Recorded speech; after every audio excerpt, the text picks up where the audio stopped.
Okay, I'm back. Today, I'd like to go through the room of Mustacchio on the Tryhackme.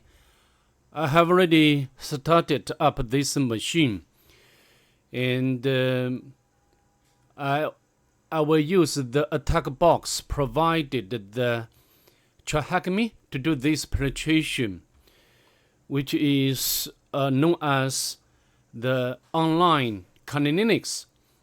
As you can see, I have already done the map scanning. Of course, the IP address is different from this one.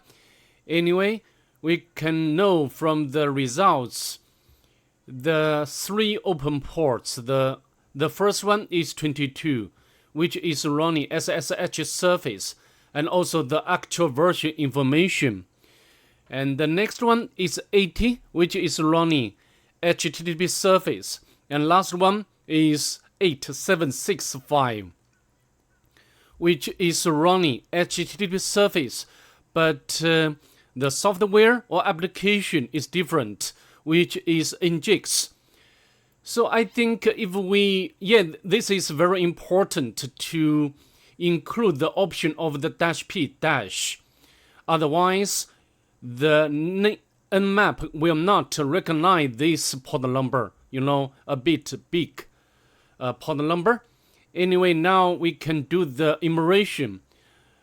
For the web application, the first one is 80. So now let's open up our browser.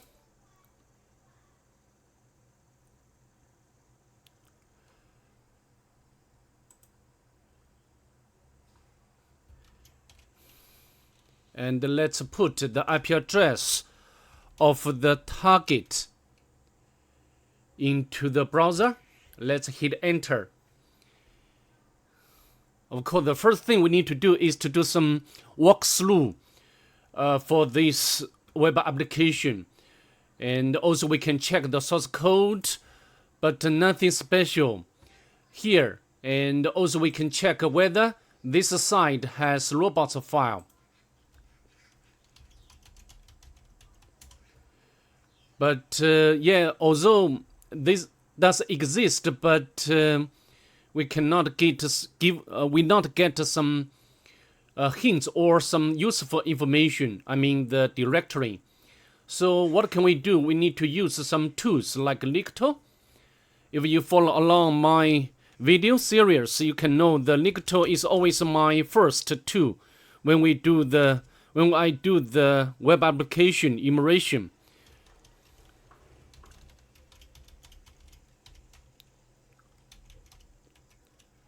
Let's hit enter. Licto. Oh, Licto.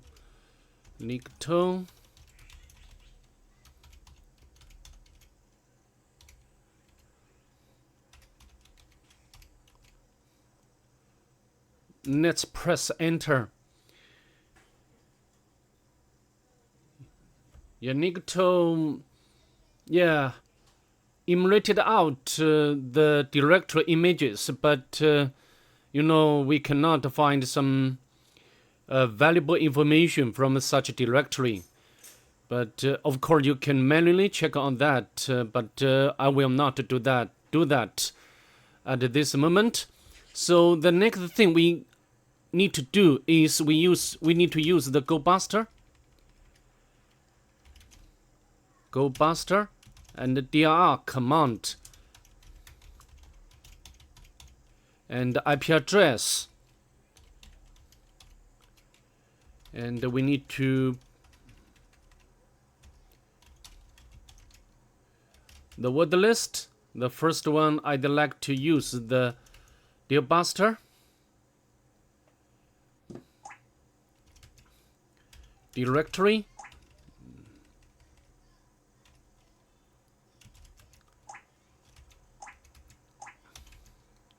And option, extension option.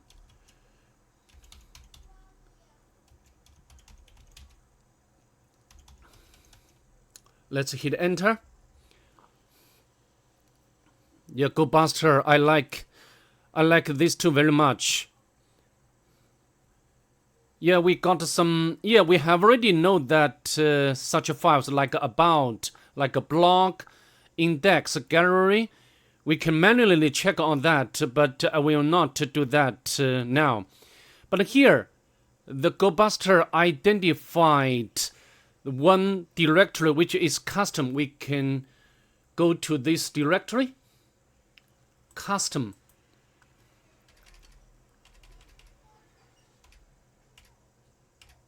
Custom. Yeah, there's two directories.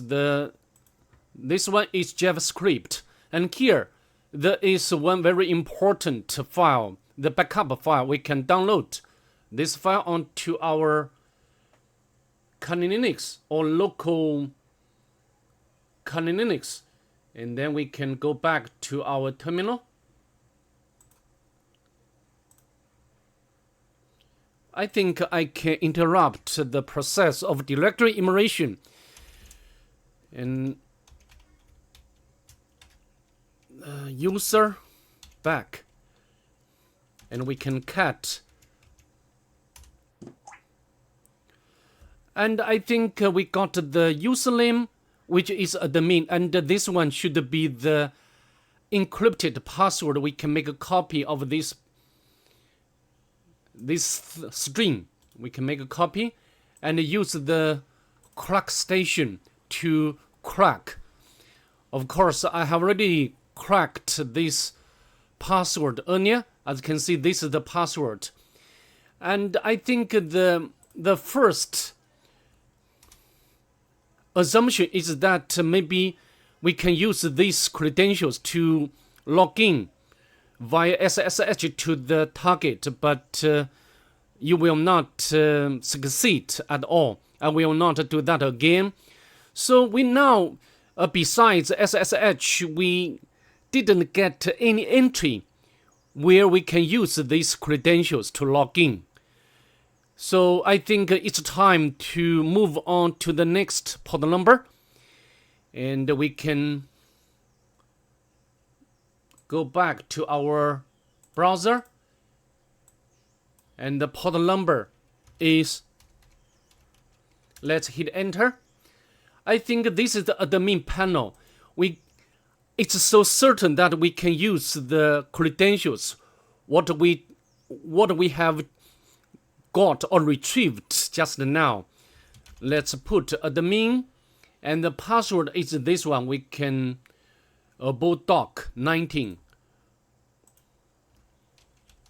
Bulldog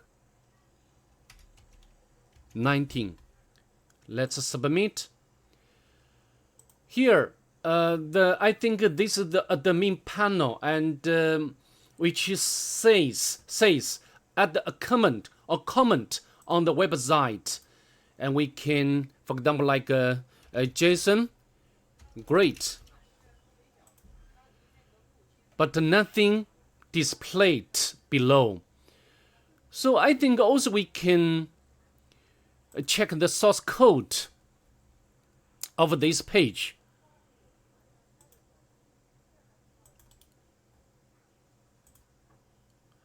As you can see, the Barry, you can now SSH in using your key. So I think the author give us one hint. The username should be Barry, and also we need to use the key, the private key, to log in via SSH to the target.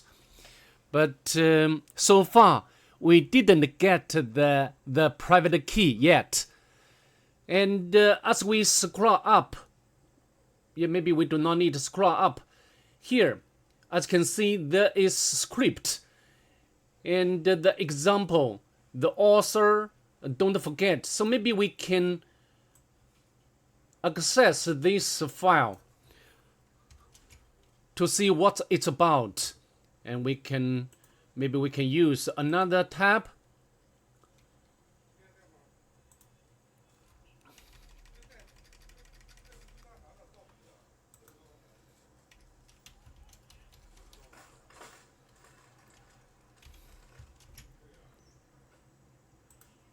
I need to remove the duplicate slash. Let's hit enter. again we download this file. So of course I need to, it will be better I move this file from the default location to the current directory. We can use the move. And don't forget, so maybe this file is a private key. However, it's not. But here, as you can see, I think this is some sort of the XML document. You know, this is the root element and the sub element. So maybe the author give us another hint. This site or the target may have the XXE, I mean the external entity attack or vulnerability. And so we need to check on that. I have already opened up this cheat sheet. We can make a copy of this payload. And of course, other thing we need to follow the the structure, like a comment and the limb. I have already edited earlier to save time. We can make a copy, and this one include or the execute or include the local file, the password file. So I just make a copy, and here which means we are referring to this one, this variable, and this variable equals the content of the password file, and then we can get or retrieve the content of the password file and display it in the field of the limb. So we can make a copy and we can paste into the clipboard, and then I can copy from the clipboard and go back to our browser. Let's paste in here.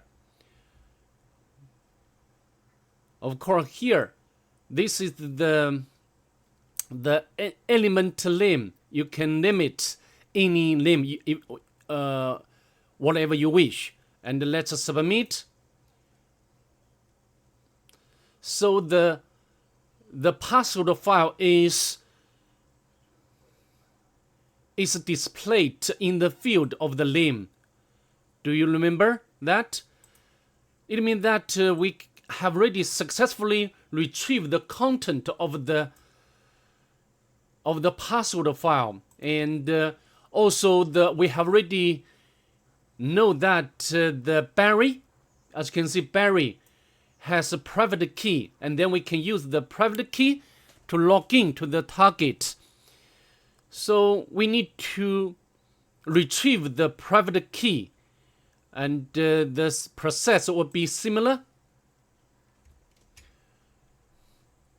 But here we need to replace by the pass, the absolute pass of the private key. Home, Barry, and SSH. This is the default directory where the private key is located. Let's submit again. Now we have already got the private key, but I think the format is not so proper. So we can use the source code. And here, this is formatted. So we can, we need to copy from this line to the bottom. I think should be here, right? And then we can go back to our terminal, and then we can use the Vim editor to create the private key, and we can paste the private key data.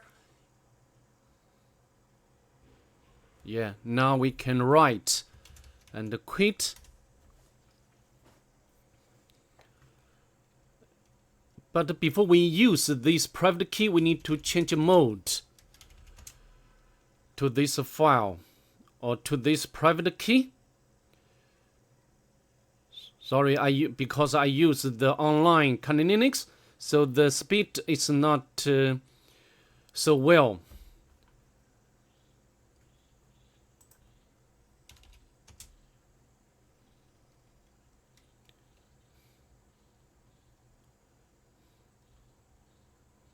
I cannot input anything.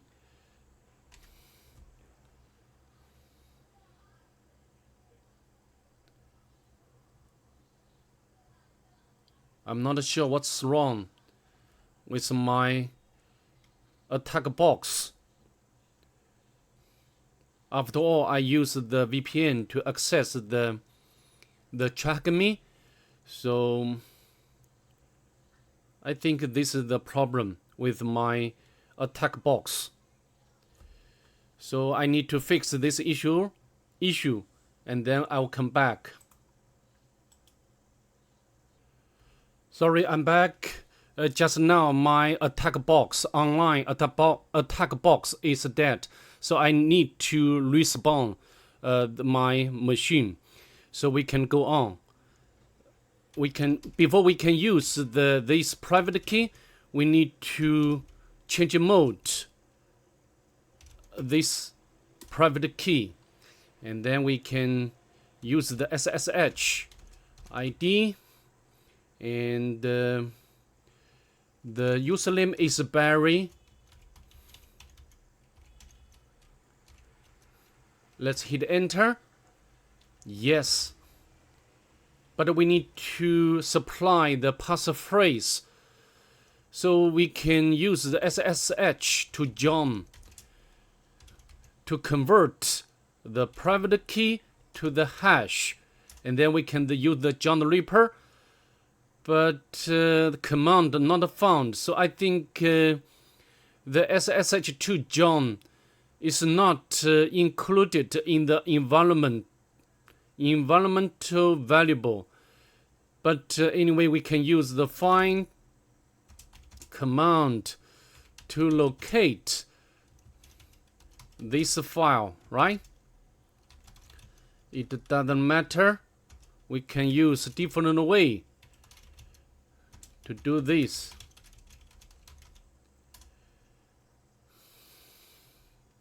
Yeah, we got the location or the absolute path of the SSH to John. SSH and ID hash. Then we can use the John the Ripper word list. We can use the locq word list to crack this hash.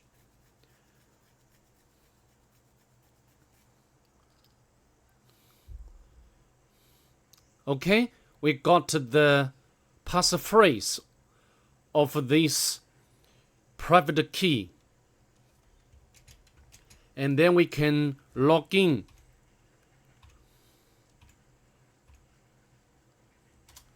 to the target again. URI James. As you can see, we have already logged in to the target as Barry user.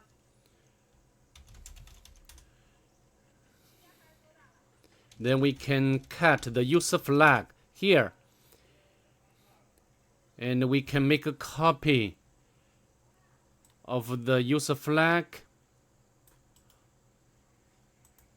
onto the clipboard, and then we can answer this question. Let's submit, which is correct. And now we need to elevate our privilege to root user. The first one, we need to check the sudo, but we didn't have the password for the Barry. And we can make 3 attempts before we can run other commands. For example, the next thing we need to check is find.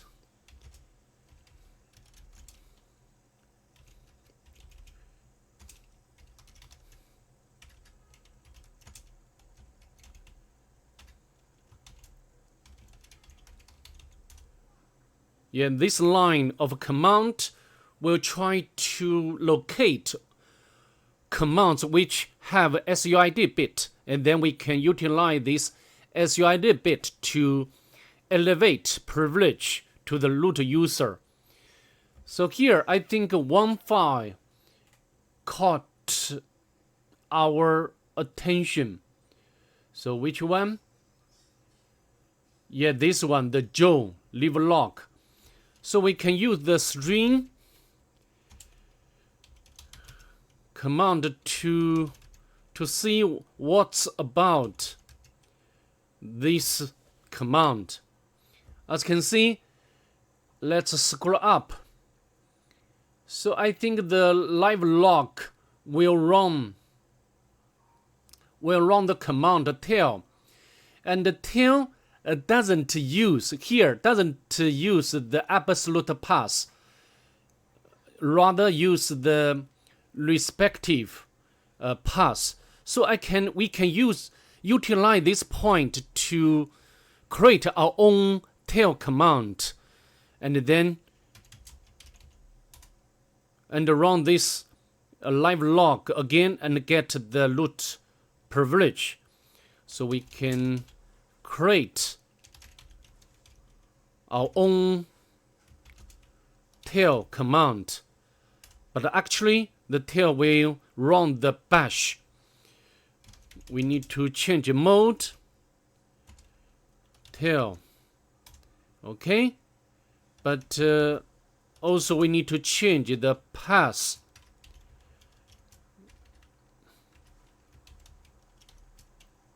Environmental variable,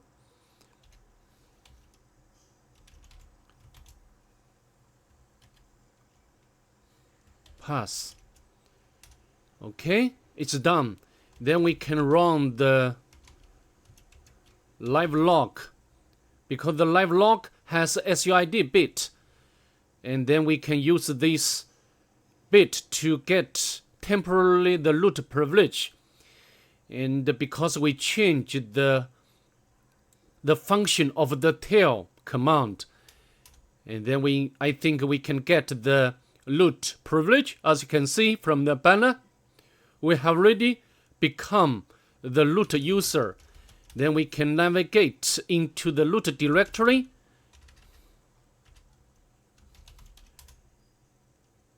Here we can cut the root flag without any issue. We can make a copy of this root flag, and we can paste into the clipboard, and then we can copy from clipboard and paste in here. Let's submit. So congratulations, we successfully completed this room, which is Mustacchio. So that's all I'd like to go through this room. I hope to see you in the next one. Bye.